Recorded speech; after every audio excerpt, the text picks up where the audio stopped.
You spend 50 years doing one thing, and I always think that you end up being the losing beneficiary. There's no evidence of it, bro. So one of the things I find that's quite interesting when closers in general as salespeople, and I think it relates widely to the space of influencer marketing and people just building out their careers in general, is there's this catalog of work that all of us accumulate as we move through our careers, irrespective of what industry that we're in. And it's something that I wish I'd begun to do sooner, but we don't make a concerted effort to make sure that we actually document that series of experiences that we gain over time. So what will often happen is that people will move from job to job, or people will move from company to company. If it's your own company, there's always, unless, which doesn't really happen anymore, you spend 50 years doing one thing, there's always an inflection point where you transition and move on. And what ends up happening is that like no one is capturing in a public fashion all of the work, processes, systems that you have created during that journey. And I always think that you end up being the losing beneficiary. So in sales, what will often happen is that people will say, I've got XYZ years of experience, but then there's literally not even X to demonstrate all of the actual experience and insight you've accumulated. So there's nothing to reflect that other than what most of us travel through life doing is what we call self-certification. Whereas if you were able to compile all of that insight, it will give you just that much greater leverage as a salesperson walking into an organization or as an entrepreneur. So a good example that I always think about is that before Pearl Lemon, there was a full decade of me doing stuff. And there's, of all of the stuff that I do have public, there's so much of it that I didn't really take the time to even document, publish in any way. And the more track record that someone has, it really actually does tend to correlate with the better perception that people have of you. Also, just because it scales trust. So there'll be sales reps, like probably the people in this room, that have done thousands of calls, have less than 10 calls that they can actually refer to when someone's saying, cool, great, show me some of the work that you've done, show me some of the frameworks that you built, show me some of the processes and systems that you've got. And I see this just all of the time because it's a common problem that I come up with when I'm recruiting, and I'll talk to closers and I'll say, great, you've got experience, but where is the evidence to demonstrate that? And it's especially in today's age where everything could be recorded, it's incredibly easy to build some of that stuff out. And there's also even a rationale behind putting together a couple of videos just to explain some of the things that you built whilst you've been in organization. I think that as you travel through your career, if you think longitudinally about the experience that you'll gain from now up until the point of, let's say, retirement, quote unquote, but a period in your life where you might want to stop working, whether it's because of age or because of desire. But let's just say it's 65, whatever age you're at. I'm 40 this year, so I've got another 25 years of experience to accumulate.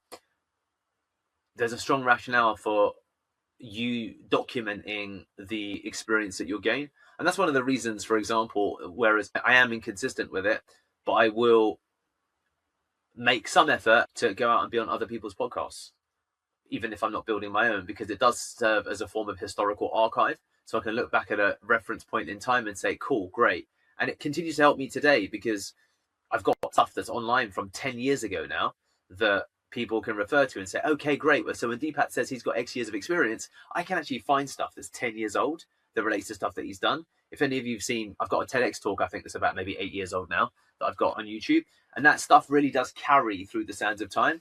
So I would absolutely recommend doing a couple of things as an example. This is what I would practically do as I travel through my career. Number one, if you are working within a company, you guys will work at Pearl Lemon, get a video on your own YouTube channel of us having a chat about some of the stuff that you've been working through and just having a sales conversation on your YouTube. Who knows how much value that will have in 1, 2, 3, 4, 5 years from now, even today, because you can reference when you're doing your sales call saying, oh, you know what, here's me and our founder actually discussing multiple sales strategies, especially given that you're discussing something that's specific to the niche that you're selling. It's so easy to differentiate yourself. When you're at a company, when you're at a small company, why don't you say, hey, I'd like to write a couple of blogs on the website. Can I get them published? Because then I can just use them as an arsenal for when I'm moving forward. What ends up happening within Pearl Lemon is that I push people to do these things, whereas I'm thinking, you should be pushing me. we've got this ecosystem of content. Why don't you look at ways to help you help me by inserting content across our ecosystem, as well as putting together stuff that you can use moving forward for yourself? And whether it's closing ultimately call that you're having, where a prospect can look up Aidan or look up Tina and look up Simon and say, okay, great. Well, I see you with several calls with the founder. I see you've got some blog content published.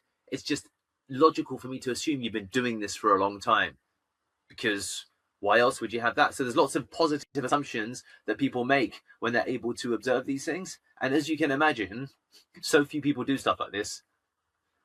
And it's not that hard to do. And therefore, it makes it so much easier to distinguish yourself, because otherwise what happens, you see it on YouTube all the time, that guys turn up, like when the sales trainers are talking to people, they turn up for interviews and everyone's saying the same thing. I've got 20 years of experience. I've got 10 years of experience. I've got 5 years of experience. I've done this. I've done that. I've done this. And you're like, yeah, but there's no evidence of it, bro. If you carefully think about it, there's so many touch points where you could pick up catalog and keep it as part of the Tina Thompson archives that demonstrate the last 15 years of my career, that will speak louder than any of the resumes that you guys put to paper, because you have to think about the reality that it's a noisy market. There's a lot of parrots out there, right? I've got this experience, I've got that experience. And when you think about factors you could use to distinguish yourself, these are the things that for me come to mind in relation to your career. So there's a couple of forms. There's video-based content, there's audio-based content, and there's written content. And I think that if you look at each of those pillars and also begin to attach it to your personal brand, because that's also the important part here as well. Because the one thing that you can, to a degree, bank upon is that your name is unlikely to change as you travel through your career. So that's the thing that's likely to stay the same, even if companies and roles and positions change. So as you build out the Subomi Kashimawa brand, as you build out the Aidan Wren Pierce brand, why don't you collect that catalog and put it against your kind of content online? So you can say, look, here's my resume. It goes back to the last 25 years.